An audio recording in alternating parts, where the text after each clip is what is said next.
Okay, so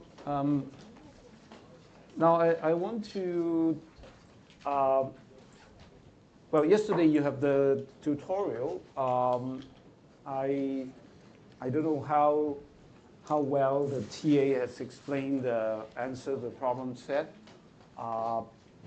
It's I have to say this problem set 3 is probably is the hardest problem set of all of them. So if you're able to deal with problem set 3, the worst is almost over. Okay, so so if this chapter is one of the most is one of the hardest chapters of the course. So don't be scared. I'll try to spend as much time. I'll try to explain to you clearly. If you have any questions, I'll make sure you understand it. Okay. So this permanent physical expansion. So so let me just quickly capture this again. Permanent physical expansion, the outcome is that there is no change. If you start with a full employment level full employment level output, a permanent physical expansion, at least theoretically, would have no impact on output. So this is unlike this will be unlike the temporary physical expansion.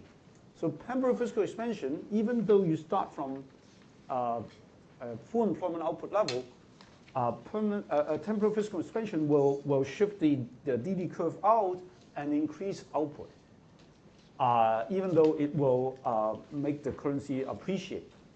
Okay? The reason that the permanent physical expansion have this kind of property is because because it's a permanent measure, a permanent policy, people form the expectation of future exchange rate changes, and that actually dampens the output effect. Okay, any change in government spending, any output effect of change in government spending is offset. It's totally offset by people's expectation of future appreciation, which will shift this AA curve to the left and restore the output back to the full employment level. We call this complete crowding out. So I didn't state this word here. Oh yeah, I did. Actually, so an increase in government purchase completely crowds out net exports due to the effect of appreciated domestic currency. So the currency, not just that the expectation, not just that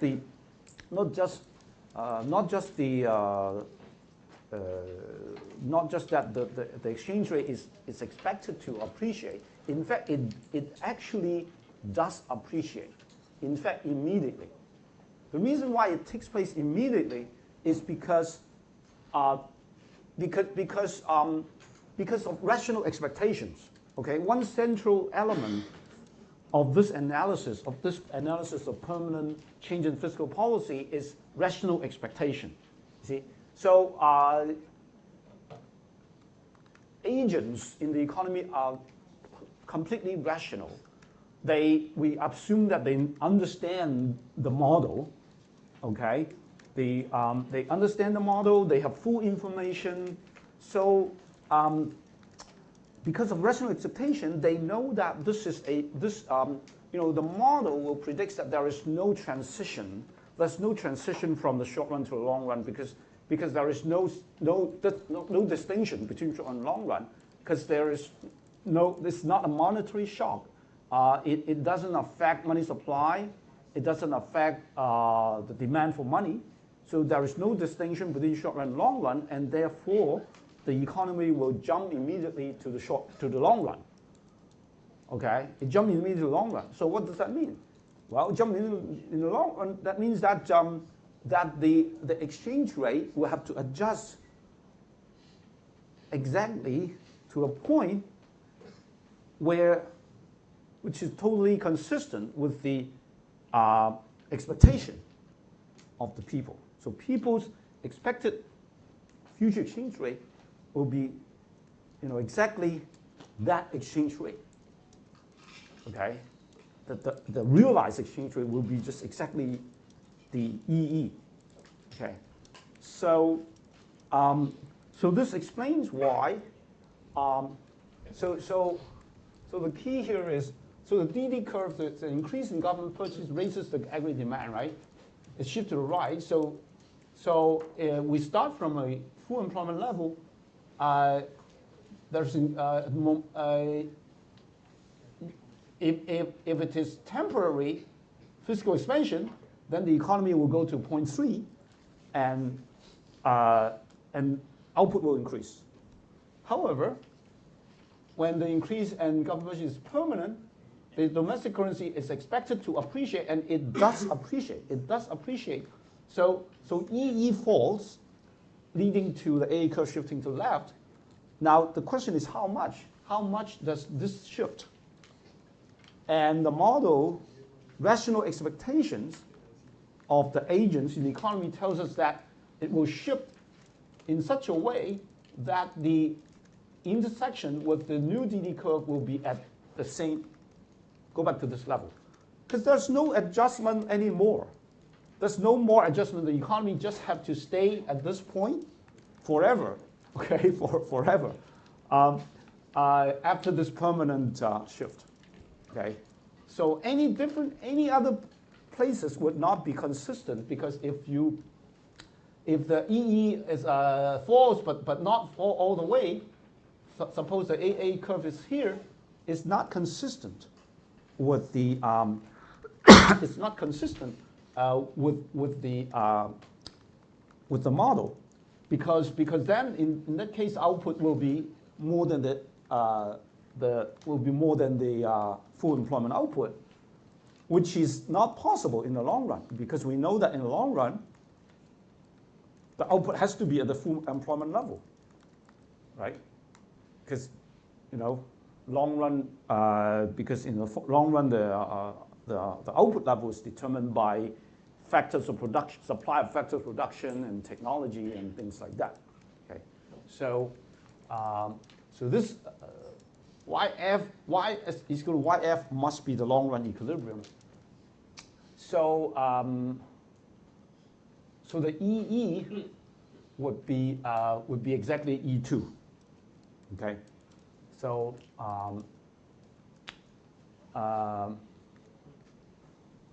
so in a problem set, I have given you the hint of the thinking in some of the questions. Problem set 3, I asked you to sort of think about kind of similar situation as permanent fiscal expansion, right? So I have asked you to, for example, the first problem, there is a permanent fall in the world demand for countries' output. You will see that we sort of invoke similar kind of rational expectation assumption. So the economy just jumps to the long run immediately. Okay, it just jumps to the long run. There's no adjustment. Okay, so the so the implication of this is that the currency will appreciate. So what kind of policy will be considered permanent fiscal expansion? Well, perhaps there's a fundamental change in the government policy. For example, the government decides to overhaul its health system, for example. It decides the government, maybe a new government takes power, and it decides to overhaul the healthcare system so that the government put in a lot more money in healthcare, building a lot more hospital and giving a lot more subsidies to the healthcare system. And if that is a permanent, people perceive it as a very, very long-term policy change, then you can consider that permanent fiscal expansion. So in some sense, you know, back several years ago, President Obama of the United States, he had this Obamacare, okay, we call it this Health Affordable Care Act. So that is a fundamental change in the healthcare system. At that time, people perceive it to be a very fundamental change. The government is going to put in a lot more resources to the healthcare system. So that will be considered permanent fiscal expansion. It's not just one time, it's not just one period, but every period there will be more expenditure. Okay, does that make sense? Okay, so whereas temporary fiscal expansion usually refers to government try to stimulate the economy, you know, out of a recession, or try to stimulate the short-term stimulus to the economy. Okay, does it make sense? Any questions? No questions? Okay, we're good. So on the other hand, temporary fiscal expansion, if you remember, also has crowding out. It also has crowding out, but the crowding out is incomplete crowding out. Okay, why is it incomplete crowding out? So this is complete crowding out, but you still remember earlier we have this so-called incomplete crowding out. Let me see here.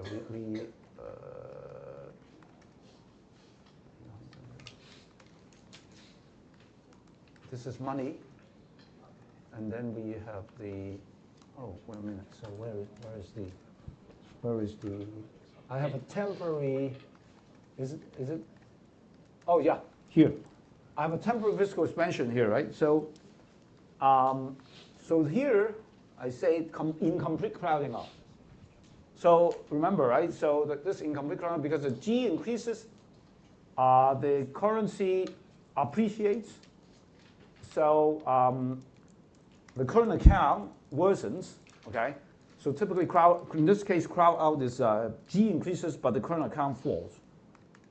But the magnitude of the increase in G is actually greater than the magnitude of the decrease in current account. So this is called incomplete crowding out. The output as a whole still increases. Okay, so that's why it's called incomplete crowding out. But in the case of permanent fiscal expansion, it's a complete crowding out because the magnitude of the increase in G is exactly equal to the magnitude of the decrease in the current account, because the depreciation is more. There's more depreciation under permanent fiscal expansion, okay? Because it alters people's expectation about the future, okay? All right. Okay. So far we have covered a lot of ground.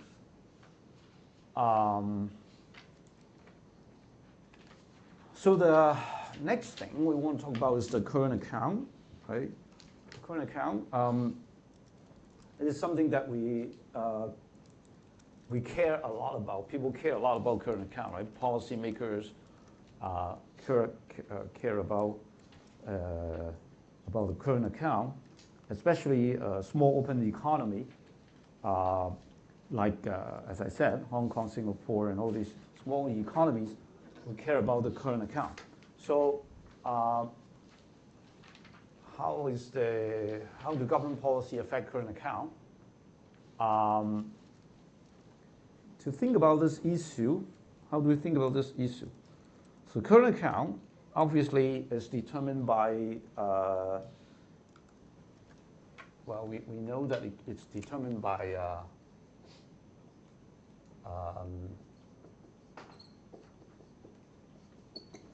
right? This is the current account is determined by this. So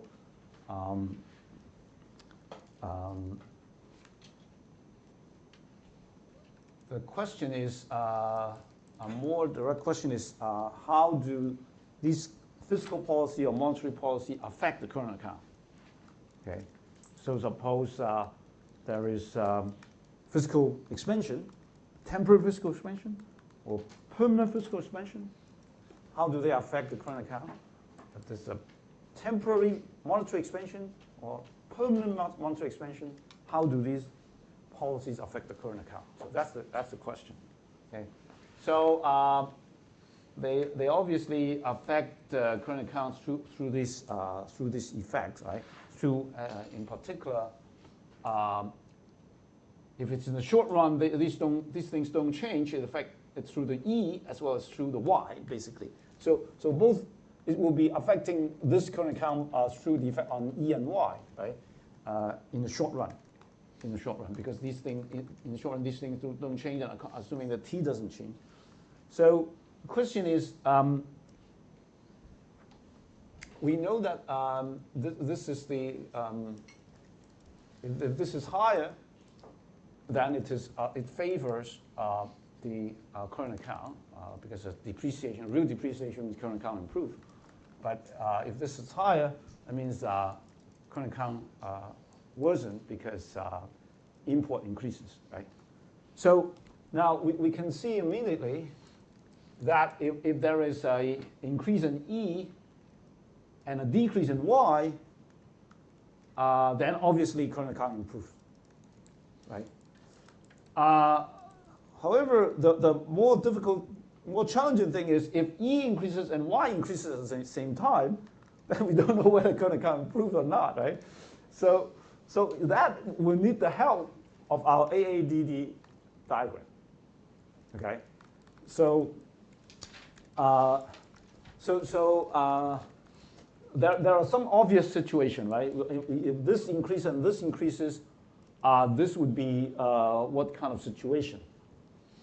Sorry, if this increases and this decreases, or if this decreases and this increases, we know that the current account worsens, right? So under what condition will E fall and Y rise? Under what kind of policy? I'm just doing this for fun, just to make you think.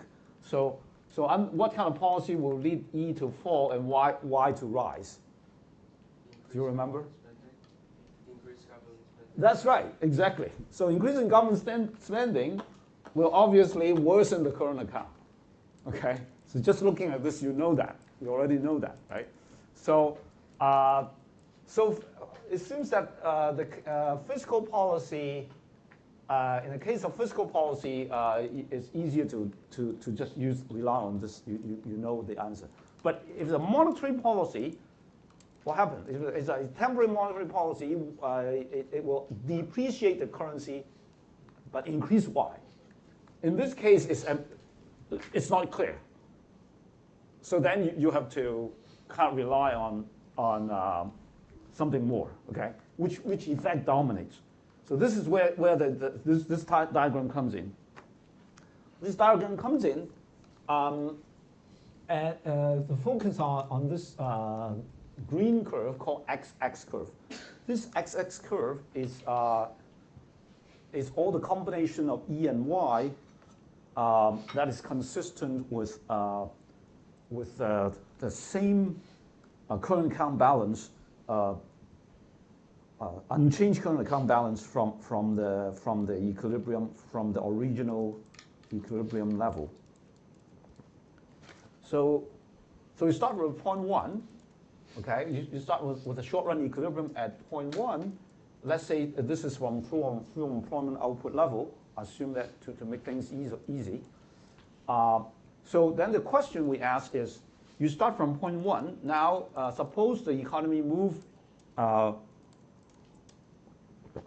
Suppose the economy moves. Suppose Y moves. Suppose Y. Okay, we start from point 1. Suppose Y increases. Then what should be E? so as to keep the current account balance unchanged. Okay. You start. So the answer is it has to lie on a curve called XX curve. Okay. So if you move along the XX curve from point 1, then the current account balance will be unchanged. Okay. So why is it like that? To think about this, when current account, when the output increases, so obviously here, this tells you why it is upward sloping, okay? So it tells you why the XX curve has to be upward sloping, because an increase in Y must be accompanied by an increase in E to keep the current account constant, okay? So it's upward sloping. But the question is the slope. It is assumed that the slope is actually lower than the DD curve, the slope of the DD curve. So why?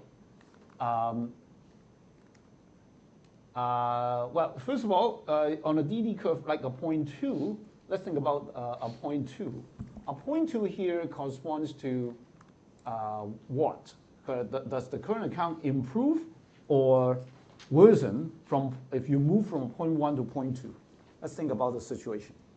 If you move along the DD curve from point 1 to point 2, does the current account improve or worsen?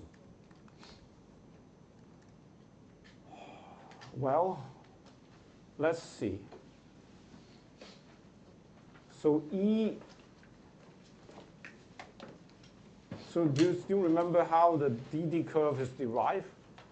The DD curve is derived in the Keynesian cross diagram, remember? So the Keynesian cross diagram, this is how the DD curve is derived, right? So we have this is the aggregate demand curve. This is the 45-degree line, right? And then we say, okay, you know, when this corresponds to E1, when E is equal to E1, right? So if E increases, let's say if E increases from E1 to E2, what happened to this D curve? This is aggregate demand curve. If E increases, what happened to this aggregate demand curve? This is Y, this is aggregate demand. It shifts it up, right? So this will be AD, aggregate demand, E equal to E2, where E2 is greater than E1. So as a result, the economy, so higher E corresponds to higher Y, right? So movement, this is a movement along the DD curve, right? So in other words, when E is higher, now then my question is the current account larger when E is equal to E2 or not? It definitely has to be higher, right? Because the whole reason why aggregate demand is higher is because of the increase in current account. So here, you know, the reason why this curve shifts up is because and higher E means the current account improves. Okay, so the current account actually will improve if you move from point 1 to point 2. Okay, so therefore the XX curve must be below, you know, must be below the DD curve, right? Because otherwise it cannot be constant, right? So for the same increase in Y, in order to keep the current account constant, the E must be below the DD curve, right? The XX curve must be below the D curve for that reason. We can do this more rigorously. Can actually do this more rigorously. Let me see here. Okay. So let's look at this one. So note that x-axis is flattened D curve. The reason is follows. Recall that D is equal to this guy. So an increase in y must be accompanied by an increase in current account.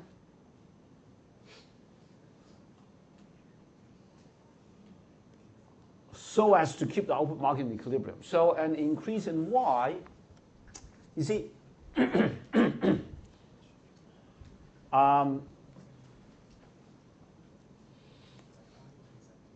so the increase in y, okay, imagine there's an increase in y, okay? The increase in y must be accompanied by an increase in d, right? Because they had to be equal. But an increase in y would increase c only by a fraction of that increase in y. So current account has to increase if y increases. Therefore, as one moves along the DD curve, an increase in y is accompanied by an increase in CA. Is it clear or is it not clear? So I'm just trying to explain why the current account must improve in this new y, at this new y. Okay, we start from an E1 and go to E2. Okay. So this is the argument. So here we know that y has increased and aggregate demand also increased, right? So as E increases from E1 to E2, y increases and D also increases. D also increases. D means aggregate demand, right? In fact, they are equal. In fact, the change in y is equal to the change in D. They must be, because by definition y is equal to D. In equilibrium, y must be equal to D. Right? So now the question is, that argument itself already tells us that current account must improve. Okay? Because y increases, okay? D increases by the same amount, but the increase in y leads to an increase in a C, but that increase in C is just a fraction of that increase in y. So the other increase, this is current account, must increase at the same time, so that the delta D must be equal to delta D must be equal to delta C plus delta CA, but delta C is less than. So I think here is the thing that I wanted to say. So in other words, right? So delta D must be equal to delta C plus delta CA, but D is equal to y means that delta D must be equal to delta y. And we know that delta C is less than delta y because marginal propensity to consume is less than 1, right? Okay, therefore delta CA must be greater than 0 along the D curve when delta y is greater than 0. So here it's nothing more than saying that when you increase your E, your y increases, okay? Your y increases, or your D increases as well. But your increase in y, every dollar increase in y only translate into less than $1 increase in consumption. So the other increase must be coming from the improvement in the current account. Does it make sense? So think about it all over again. So your y, so in equilibrium, y is equal to D, which is equal to C plus I plus G plus the current account, right? Right? So this y, this is equilibrium. So if this increases by $1, this increases by less than $1, so this must also increase. It's just as simple as that. So let's say this increases by $1.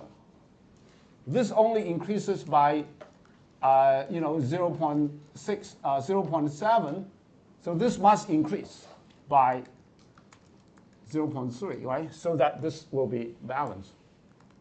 You see? So this explains why along the DD curve, the current account must improve, and therefore the XX curve must be below it. Does it make sense? Okay. Right. So what does this leave us? What leaves us is that we have a very clear picture of what these policies will affect, how this policy will affect the current account. So here, for example, look at point 2, an increase in the money supply shift the AA curve and depreciate domestic currency, increasing current account above XX, right? So if it's a monetary policy, temporary monetary policy, it will shift the A curve up, and then it will cross the DD curve at point 2. So for example, it will improve the current account because it's above the XX curve. Any movement from point 1 to a point above the XX curve will improve the current account, right? Any movement from point 1 to a point below the XX curve will worsen the current account, right? Does it make sense? Right? The reason it is clear because this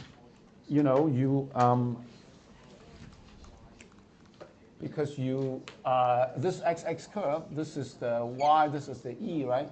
So if this is, 0.1, 0.2, the current account is the same, then any point above it for the same Y, the E is higher. That means that the current account must be larger than along the XX curve. See, any point above here, so the current account will increase here, and current account will decrease. And in this case, current account is constant. Okay. Now, so here the temporary fiscal expansion shift the DD curve and appreciate the currency, right? Permanent fiscal expansion would get you to here, which actually worsen the current account even more. Okay, basically that's the thing. Let's see. X was flat and DD curve. The reason is follows. Look at X was flat. I think I already. Oh yeah, I already explained this, right? Right. Okay. Okay. So next let's talk about the J curve. We call it J curve. Remember we in the beginning we talked about the situation. We say there's a condition called Marshall-Lerner condition, which says that if it's satisfied, then a depreciation of currency will lead to improvement in the current account. But I also say that the Marshall-Lerner condition is not always satisfied. By and large, the Marshall-Lerner condition will be more likely to satisfy in the longer run than in the shorter run. Because the Marshall-Lerner condition says that the magnitude of the elasticity of import demand plus the magnitude of the elasticity of export demand has to be greater than 1. So it means that the more elastic are the import demand and the export demand, the more likely the Marshall-Lerner condition will be satisfied. Now, in the short run, on impact, okay, on a very, very short run, you expect that the Marshall-Lerner condition will not be satisfied because the elasticity is usually very low in the short run. So that is the problem here, because in the short run, therefore, the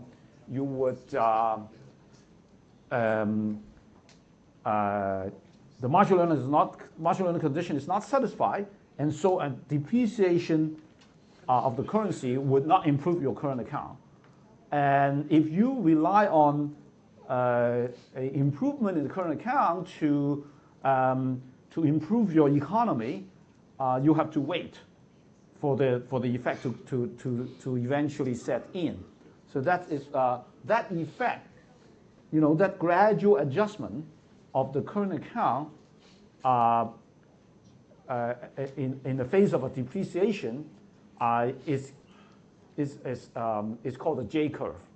Okay, that gradual adjustment is the initial deterioration of current account in the face of a depreciation, followed by gradual improvement in the current account after a period of time.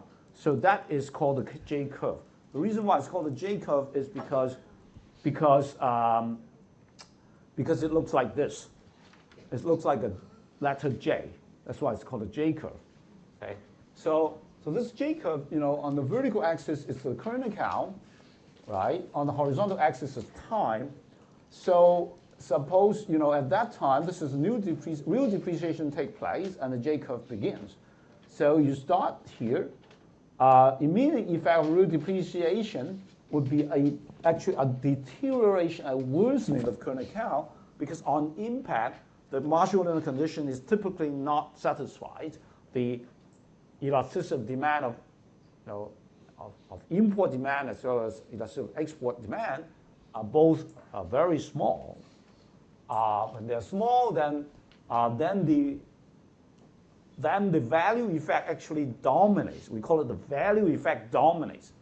Okay, the volume effect is very small. Okay, remember what we mean by volume effect, right? So you just if the demand curve, if the demand curve is very steep, right? If this is the Q, if this is the export demand, let's say, if this is very steep, almost vertical. Sorry, this is that's right. So this almost vertical, this volume, this quantity, export quantity,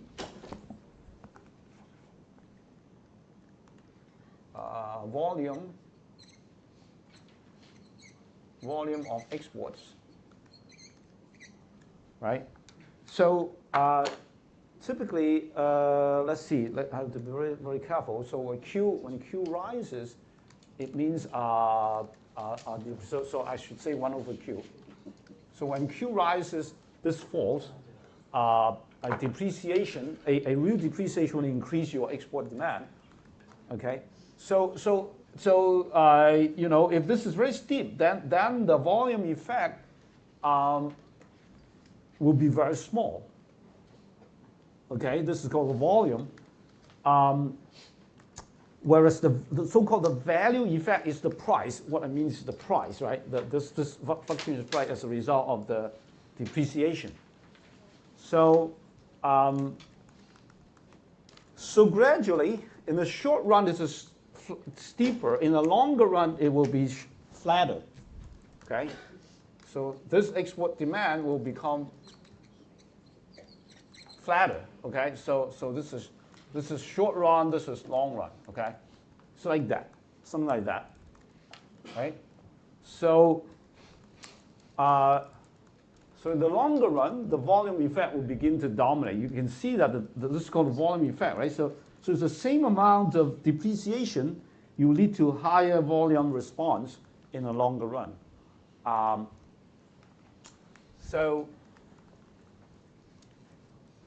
Well, I talk about this so-called producer currency pricing here. This is basically what we have been assuming. So traded goods are invoiced in the currency of the exporting country. Okay, so if that's the case, we also assuming this, right? We have been assuming this all the time. Actually, I try to invoice my goods according to my home price. Okay, so American jeans, if they are sold for $50 a pair at home, they will also the firm will also expect to get $50 worth of foreign currency when they export the good. That's what we mean by the producer currency pricing. Okay, so So again, yeah, this is the marginal lending condition. Eta is the absolute value of elastic import demand, okay, with respect to real interest rate, and eta star is the absolute value of the elastic export demand with respect to change in real exchange rate. So marginal lending condition says that they have to be, the sum of them has to be greater than 1. This is a sufficient condition for real depreciation to improve current account measured in domestic currency, okay? So now if you look at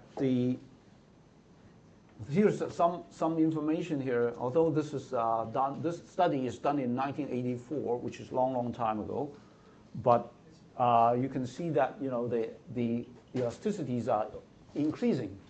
The magnitude of the elasticities are increasing. Okay. All right. So eventually, you see the marginal lending condition. The marginal lending condition is almost all satisfied in all countries. You add them together, it's greater than 1, right? But on impact, it's almost never satisfied. On impact, right? If you add them together, it's less than 1. Okay. Make sense? Right? So this is J curve. We've seen that. So eventually, this will improve over time. Value effect.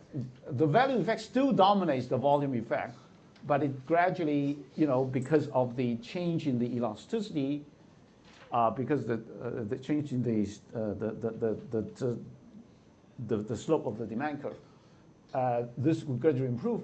And you get to a point where the volume effect dominates the value effect, okay? In that case, you have an improvement in the current account, right? So, it will have some subtle effect on our DD curve, actually, because an increase in E will actually lead to a worsening of the current account, right? So as a result, the DD curve is not upward sloping anymore, actually. So the DD curve becomes downward sloping. That will give us a headache. This will give us a headache, right? So our analysis will be it will introduce complication because as a result you would have the DD curve is like this. For example, DD curve is like that, and the AA curve is like that. So both of them are negatively sloped. So then our comparative statics will be affected, But I don't want to go into the detail of this, okay?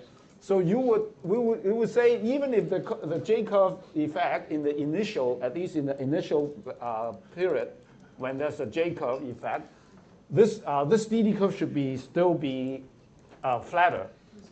We expect the DD curve to be flatter than the AA curve, okay? Even when you're within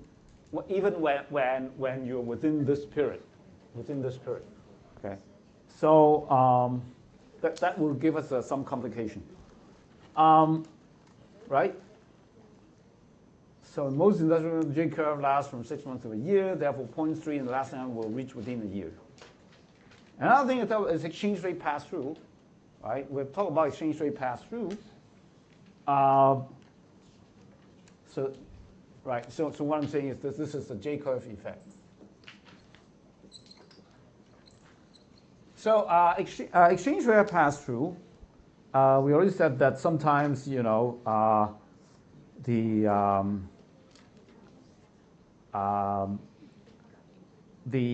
increase in the foreign price would not be the same.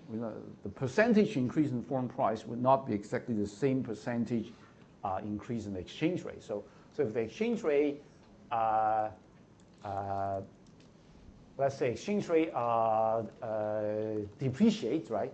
Exchange rate depreciates, then typically you will reduce the foreign currency price of your export, because if you want to, let's say if an American jeans producer charge $50 per jeans, per pair of jeans in the US, if the US dollar depreciate, then it can actually, if you want to get $50 worth of euro for the jeans, then when the US dollar depreciate, you can actually lower the euro price of your jeans in Europe, right?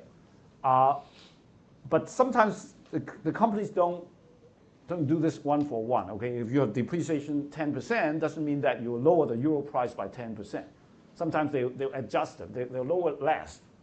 They just lower it by 5%, for example, because they want to, maybe they want to make more money, right? They can use this opportunity to get more profit or something like that.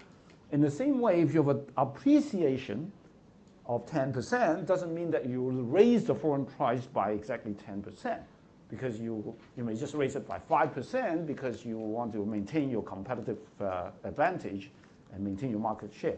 So this is called incomplete pass-through, and as a result, what happened? What do you think? What happened to J-curve in particular? Anybody? What happened to the J-curve? What do you think? What do you think? What happened to the J-curve if there's incomplete pass-through?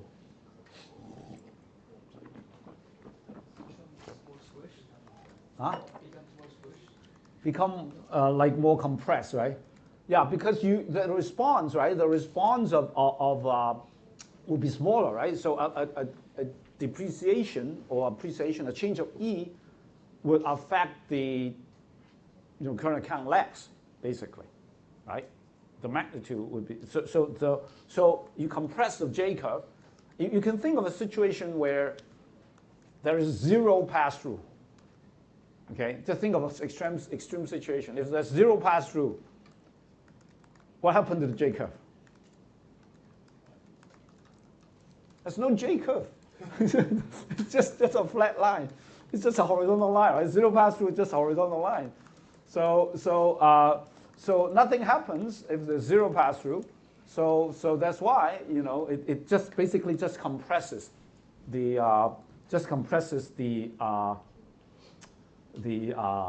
J curve. That's the main implications. Okay, does that make sense? Okay, liquidity trap.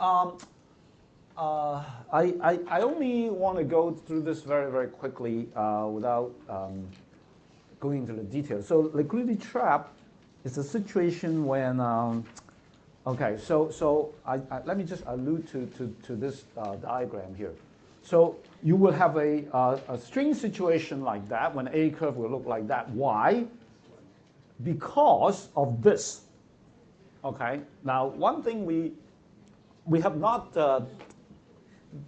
go into detail about this possibility. In fact, you should not be surprised to see this, right? Because assuming that nominal interest rate cannot go below zero, then this situation can arise, right? Because this situation can arise because we have been ignoring that kind of possibility because this is interest rate, this is M over P, this is real money balance, this is money supply divided, this is MS over P, right? And then we say, okay, this is the LRY, right? This is the normal kind of situation, and then we say, okay, the interest rate is determined by this, right? But we have ignored this kind of situation so far because we assume that this is always greater than zero. But what if this intersection is less than zero? If this intersection is less than zero, this is where you will end up having this kind of situation. So we assume that when the interest rate can never go below zero. So as a result, the demand for money, okay, in this case, would be flat. So what it means is that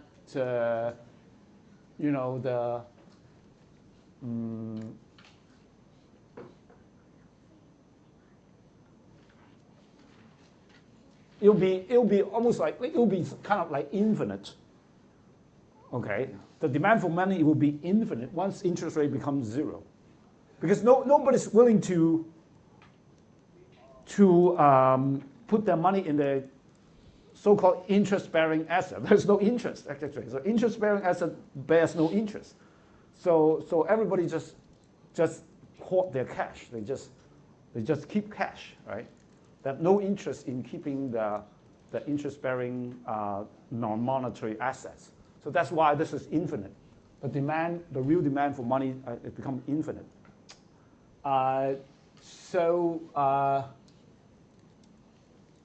Okay, so this is the situation here, and it corresponds to a situation like this, when the reason is because the reason is because you're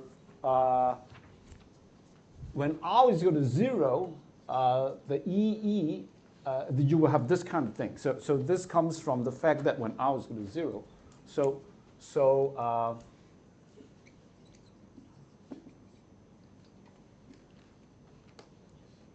E would be equal to EE over 1 minus R star.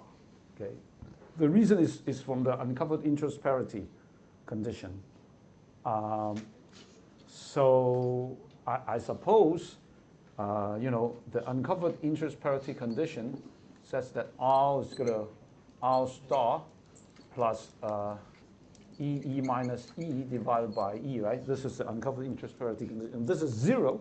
If this is 0, then we can get the result that E is equal to EE over 1 minus star. And you're trapped there. You're trapped there in a sense that monetary policy cannot increase your output. So this is called liquidity trap. So monetary policy cannot increase your output, unlike the situation here.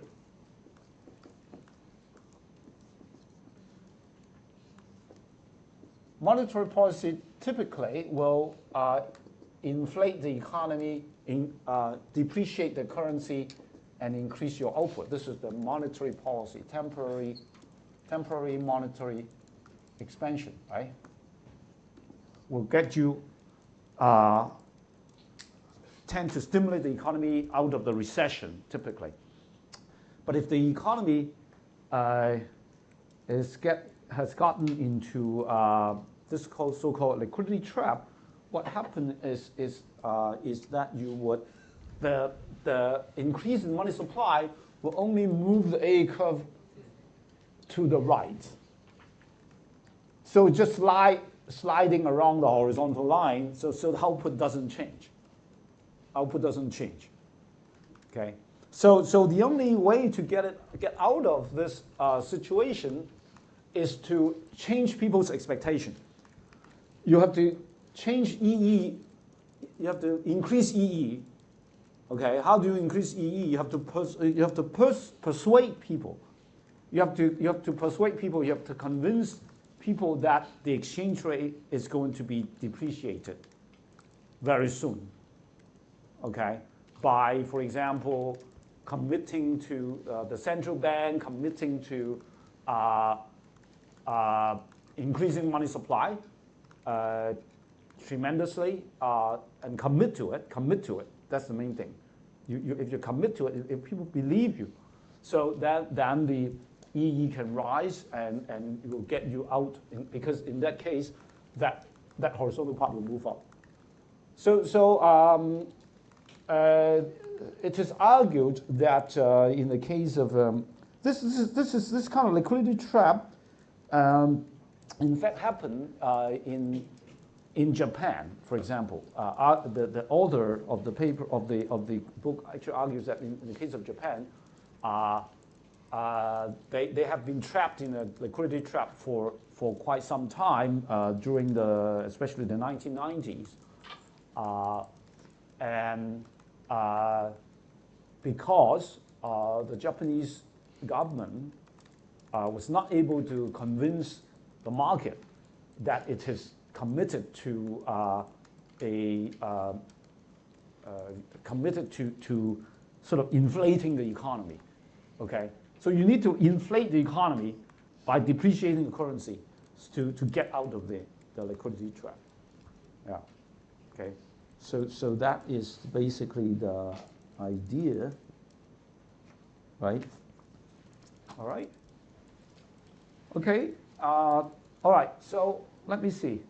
I don't know whether this. I think that this is basically what I want to say in this chapter. We are a little bit behind schedule. I'm supposed to have to start chapter 7 today. So I want to ask.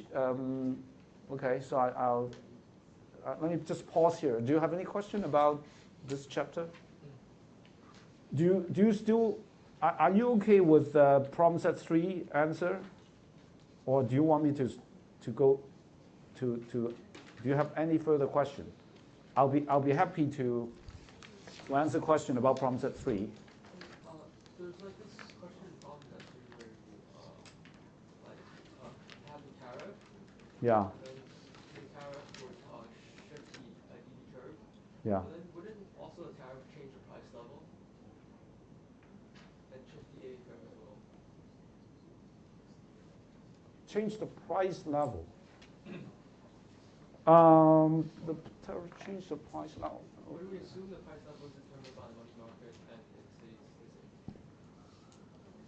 same? The price level is will only be affected by, in the long run. In the long run, the price level will only be affected by changes in the money. You know, either change in money supply or change in money demand in the long run, because inflation is always and everywhere a monetary phenomenon according to Milton Friedman. So that's that's the kind of position that we're adopting.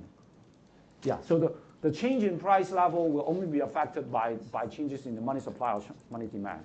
If there's no change in either money supply or in both of them, then there should not be any change in the price level. So I can actually go to the answer key, and you can, there is an answer key here, let's see. Right, this is the answer key.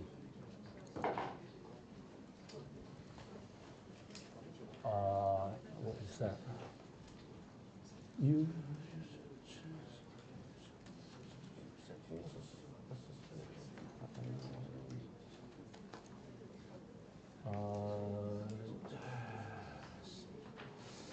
Okay, I'm not going to. I don't know what this is. Okay, okay, I can see it. Now this is the okay. So so here is a situation of permanent fall in world demand for a country's output, and then I ask you short and long run the effect on the output Y.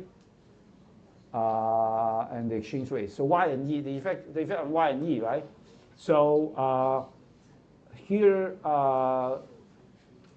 first of all, we look at this is some shock in the output market, and remember this is the long run. Okay, this is only good for analyzing the long run. Remember, okay, you don't use this for the short run. This is only good for analyzing the long run. Okay. It's good for analyzing long run in the sense that when Q increases in the long run, then E will also increase in the long run. Okay, assuming that P and P star don't change. If P change, of course, there is also other effect. But this is the the E is equal to Q times P over P star. So this is this element, this part, which is analyzed by this. Okay, and then you. Then we, I guess here it says that EE has increased, right? And then D is, yeah. So this is again, this is a one-time. There's no adjustment from the short run to long run in this case. Again, it's because there is no no change, no impact. There is no money shock here, so there's no there's no adjustment from short run to long run. Okay, so that's why, in that sense, it's similar to a permanent fiscal expansion. Okay, does it make sense? So, all right.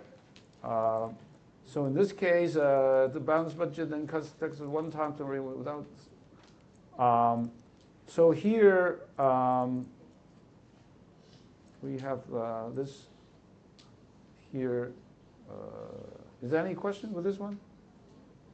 Decrease in T, increase in E. So the difference is you know, people's. So both the EE and the MS will shift the AA curve. So, right. So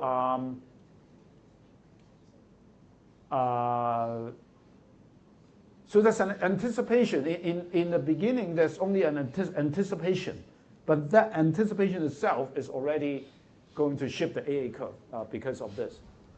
Right. But the actual policy will actually shift the curve even more. So both. Yeah.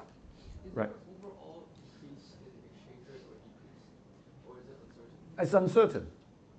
It's uncertain. It's uncertain. Yeah, because we don't know. Yeah. But it boosts output, definitely. Yeah. So, you know, this increase, okay, here is a policy where we're talking about policy where the government, what's that? Sorry. It cuts tax one time temporarily, okay, and then it issues bonds, government bonds, to cover the fiscal, and then people expect the central bank to purchase the exact amount of government bond to cover this shortfall, and then okay. So I need to maybe say something about this. Typically, when a government carry out fiscal policy, they increase government spending. And typically, they will issue bonds. Government will issue bonds to cover that. They basically borrow money to increase the government spending. And if this, here is what's interesting is that the central bank may actually buy the bonds that is newly issued by the fiscal authority. And if the central bank does do that, you will see that there is a further boost to the output. You see, a further boost, right? Because initially the tax reduction, or in this case it's tax reduction, not government spending, but similar kind of thing. So it will shift the economy. It will boost output, you know, to 0.1, but then the expectation itself will shift it to 0.2, and then actual purchase to 0.3. So this actually is what we call helicopter money. Okay, so a fiscal policy together with the helicopter, with the money supply increase, is in some sense is helicopter money. So what do we mean by helicopter money? Helicopter money is that the central bank just, you know, put a lot of central bank notes in a helicopter and then just throw it out in the sky, and then people would just in the street will pick up this money. So it's an increase in money supply, right? Because the central bank prints all this money, put it in a helicopter, and then just drop it to the street. So increase money supply, but this money is actually picked up by people. So people will just get this fiscal. This has become a fiscal policy because people get this, you know, that's this tax reduction, right? That the cash is just like tax reduction. So everybody get the same tax reduction. So yeah, assuming that everybody's in the street and then they get equal amount of money. So this is actually like helicopter money. So helicopter money will boost the economy more than a fiscal policy, a purely fiscal policy, and actually also boost it more than a purely monetary policy. Okay, it's a combination of expansionary fiscal policy and expansionary monetary policy. So when next time when you hear the term helicopter money, you know how to analyze it. Okay. Third one, unit full employment, impose a tariff. Okay, that's your question, right? You're talking about the tariff. So here, temporary, permanent. So if it's temporary, there's no effect. You don't use the AADD diagram to analyze fiscal thing. Temporary thing. So it's just like that, right? Here again, let's see here. So yeah, the point A initially is just shift the DD curve.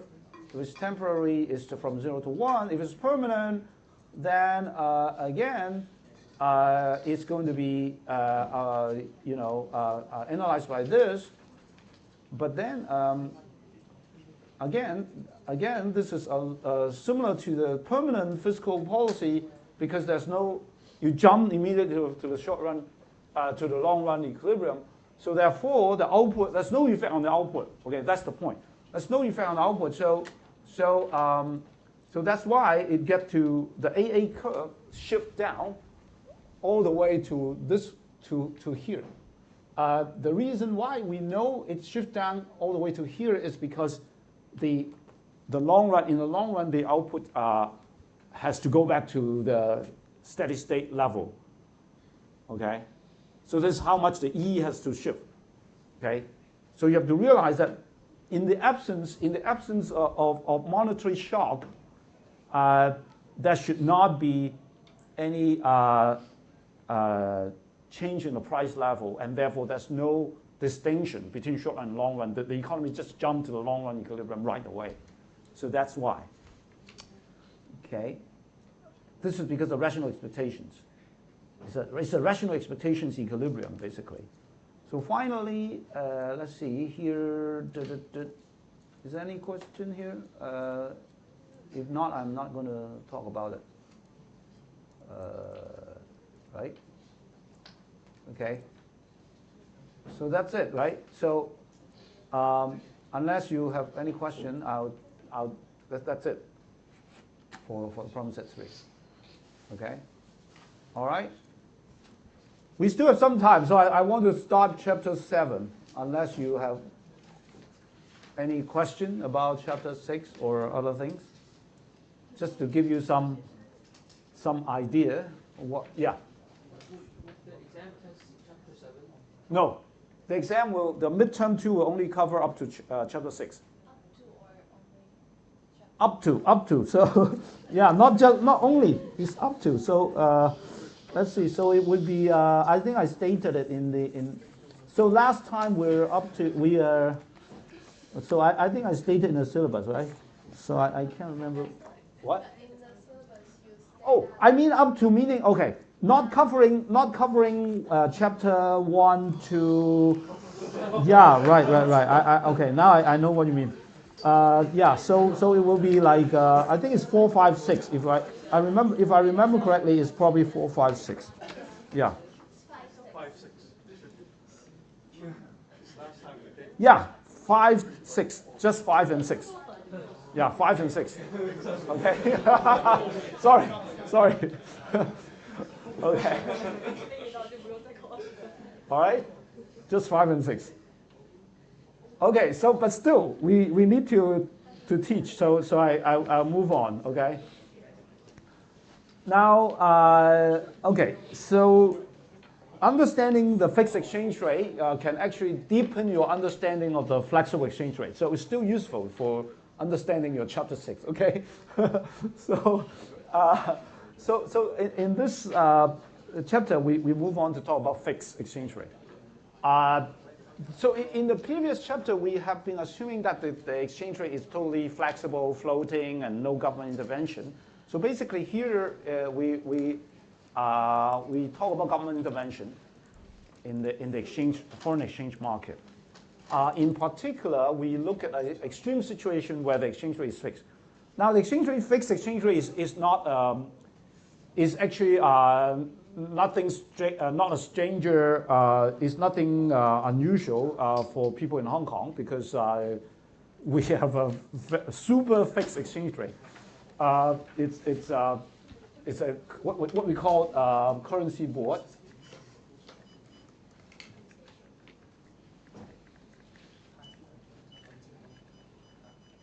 So we have a currency board.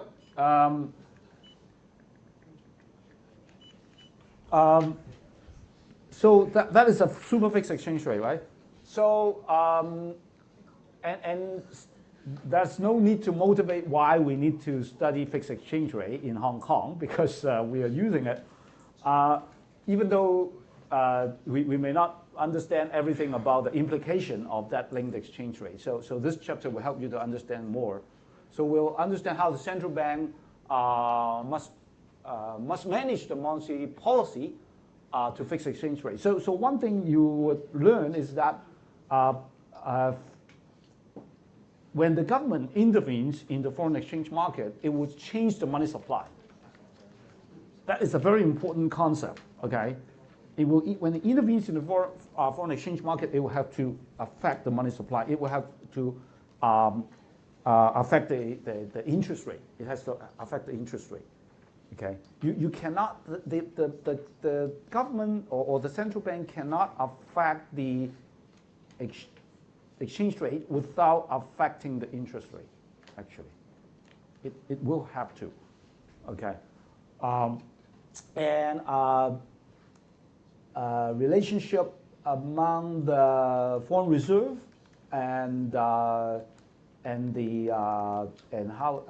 it purchases and sales in foreign exchange market and the money supply. So these things are all interrelated. Okay, and then we talk about sterilization. Something called sterilization is that sterilization basically means what? The government wants to intervene in the foreign exchange market, but it doesn't want to affect the money supply. So this is actually kind of contradictory to what I just said earlier. Because I said earlier that if a government wants to intervene in the foreign exchange market, it has to affect money supply. But in reality, many policymakers want to intervene in the foreign exchange market without affecting the money supply. Can they do that? How do they do it? So that is the thing. This is called sterilization. Sterilization means that. And then we'll actually talk about something called the balance of payments crisis, which is basically a currency crisis. And then we talk about the multilateral system. Okay? So let's first talk about the central bank balance sheet, and then how the central bank intervenes in the foreign exchange market, and all that. Okay? So, how do central bank intervene in the foreign exchange market? Well, let's just look at the balance sheet. Okay, here's the balance sheet. Okay, this is not a balance sheet. This is okay. Let me see. Do we have a balance sheet? Do we have a balance sheet here? Oh, there's no balance sheets in this slides. Okay, I'm sorry. So the balance sheet is the left-hand side. You know, you have. Let's see. Okay, this is the balance sheet. I'm sorry. Okay, so this is balance sheet of the central bank. Okay, so you can see that. Okay, so the asset side of foreign assets. This is called we call it foreign reserve. Sometimes we call it foreign reserve. That's foreign asset. And then you have gold, and then you have domestic assets. Okay, domestic assets are typically domestic government bonds.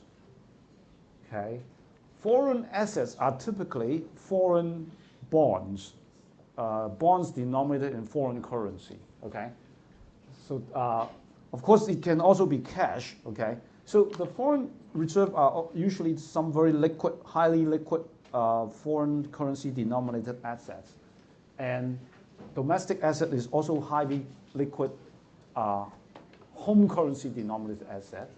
Gold. Liabilities, on the other hand, are the deposits held by domestic private banks and the currency in circulation. Okay, so this is a liability. The central bank is the bank of banks. So banks will actually have their account with the central bank, and they actually have deposit with the central bank. And the deposit that they hold with the central bank is called reserve also. It's called reserve. Okay, it's the bank reserve.